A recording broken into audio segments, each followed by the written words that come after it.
नमस्कार दोस्तों, स्वागत है आपका आपके चैनल पर। मैं हूं डॉक्टर अनमोल कुमार। दोस्तों, आज हम बात करेंगे होम्योपैथी से जुड़े कुछ मीथ्स या फिर कहें अफवाह। अफवाह ऐसी है कि लोग गुटखा खाते हैं तो कहते हैं कि मैं गुटखा खाता हूँ, मैं खैनी खाता हूँ, तो होम्योपैथी में इलाज कराकर क्या फ़ायदा, मैं होम्योपैथी में जाकर क्या करूँगा, होम्योपैथी से मेरा कुछ भी ठीक नहीं होगा। मैं आपको बता दूं, as a doctor homeopathic physician, मैं आपको ये एश्योर करता हूं कि आप खैनी खाएं या सिगरेट पिएं या फिर आप बीड़ी पिएं या आप गुटखा खाएं, इन सारी चीज़ों को अगर आप त्याग सकते हैं तो ये अति उत्तम होगा। लेकिन ये व्यसन आपको इतना जकड़ लिया है कि आप इसे छोड़ नहीं सकते हैं, तो बंधुओं, आपको होम्योपैथी दवा भी फ़ायदा करेगी इसे छुड़ाने में भी। और सबसे बड़ी बात है कि होम्योपैथी दवा लेने से इन सब का दूर दूर तक कोई रिश्ता नहीं है। रिश्ता इसलिए मैं ऐसा बोल रहा हूँ क्योंकि आप अगर गुटखा खाते हैं तो क्या होम्योपैथी दवा आपको सेट नहीं होगा? ऐसा नहीं है। आप अगर दवा लेते हैं, होम्योपैथी दवा को प्रॉपरली खाते हैं, तो आपको भी लाभ होगा। और कहने का तात्पर्य यह है कि हम पहले भी कहते हैं कि आप देखेंगे कि सिगरेट के पैकेट पे लिखा हुआ रहता है कि cigarette smoking is injurious to health.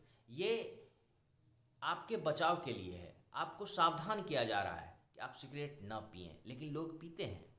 तो क्या उनका इलाज नहीं होता है? होम्योपैथी में उनका इलाज होता है। वो ये सब सारे मीथ हैं, अफवाहें हैं, और होम्योपैथी को डाउन करने की बात है। आप होम्योपैथी चिकित्सक से मिलें, आपको अवश्य लाभ होगा।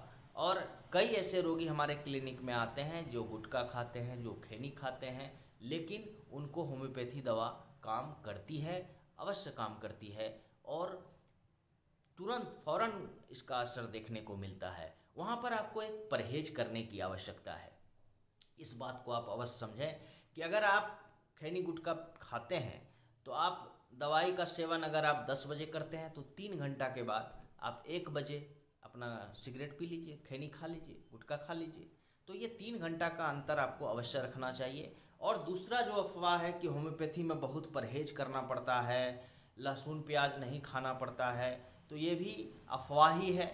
और इसमें देखिए कि खट्टी चीज़ें अगर आप खाएंगे तो रोग वृद्धि होगा, गैस्ट्रिक कंप्लेंट्स होंगे, जॉइंट पेन हो जाएंगे। बातरा चीज़ जिसे हम लोग कहते हैं, वो अगर आप खाएंगे तो आप ही सोचिए कि आपका जो जॉइंट पेन है या फिर घाव है और आप केला खा लेते हैं, तो क्या आपका रोग वृद्धि नहीं होगा? केला घाव को बढ़ा देता है। जॉइंट पेन में अगर आप बातरा चीज़ खाते हैं, सीम खा लेते हैं, तो क्या वो आपके जॉइंट पेन को नहीं बढ़ा देगा? कटहल खा लेते हैं तो आपके जॉइंट पेन को नहीं बढ़ा देगा? तो ये आम बातें हैं, इसे दूसरी तरह से पेश करके ये कहा जाता है होम्योपैथी में कुछ नहीं होगा। ऐसा कुछ भी नहीं है। आप अवश्य होम्योपैथी चिकित्सा पद्धति को अपनाएं और होम्योपैथी डॉक्टर से मिलें, अपनी समस्या को रखें, वो अच्छी से अच्छी दवा देंगे। आपको भी उतना ही लाभ होगा जितना औरों को होता है, बशर्ते कि डॉक्टर साहब जो 3 घंटा का अंतराल आपको कहते हैं उसका आपको परहेज करना है। और बातर चीज़ का जो परहेज है वो तो करना ही होगा। आप भी अंग्रेजी में सुनते होंगे कि prevention is better than cure. ये क्यों कहा जाता है?